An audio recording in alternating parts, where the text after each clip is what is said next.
Fuera el laman del mga kandidato na di la kampanya el mga tirahan palabra entre el mga kontrinkante. Hindi siyempre pwede nega. Que tiene gayud razón si porque sila takore para na un posisyon ng gobyerno. Y es el cosa kita quiere saber.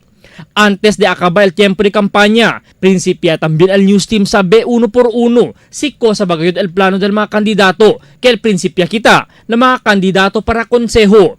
Ya principia el news team con el candidato del Team Amarillo, el Capitán Chodiver Arquiza del Talon-Talon que asigun, debe bira el costumbre di atun protege con el mga menor de edad na mga bisyo, y krimen, y asigun con ele, el empuja ele, el ordinansa para el curfew na mga menor de edad, kaya asin na barangay de Putik ilunsuran del mas temprano. Was el first ordinance que quiere ma-enforce tayo?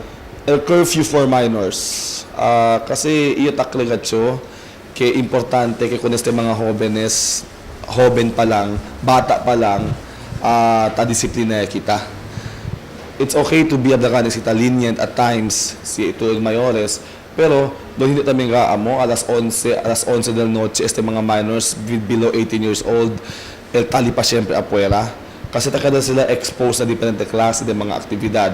And ansina, hindi habla el penalty ko ng mga minors lang, el más grande penalty si tiene violation of curfew con el mga mayores. El Capitán del Santa Catalina también, Capitán Jimmy Villaflores, quien takore junto con el alcalde Climaco también, quiere asigun dale alivio con el viviendas de la ciudad na manera que dale el social security, como el dale a todo kaya na asunto de asistencia medical y burial services con el mga indigent o pobre mga vivientes. Siendo na su experiencia asigun, bien tatormenta el mga pobre vivientes si tiene quien tamuri na familia, siendo bien caro el pagada ng mga punerarya, que hindi bastante el cosa tadala el gobyerno lokal, siendo estupula este na ley que debe kurihi. What if pwede lang kita dali ko si one time? Total sila man pondo el gobyerno. One time si cuánto disisita el puneraria na para na pobre, if it is 15,000, why give them 15,000?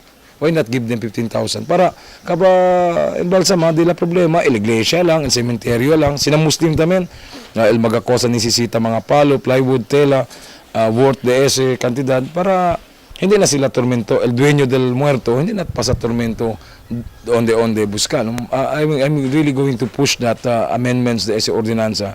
Man-improve kita con ese. Mañana, el sabi también kita si cosa el plano del otro mga kandidato ng Team Colorado para pwede giya con el mga botante y para pwede sila kubra con el promesa si legar el sila elehido na Mayo. Albert Luna, Dateline, Zamboanga.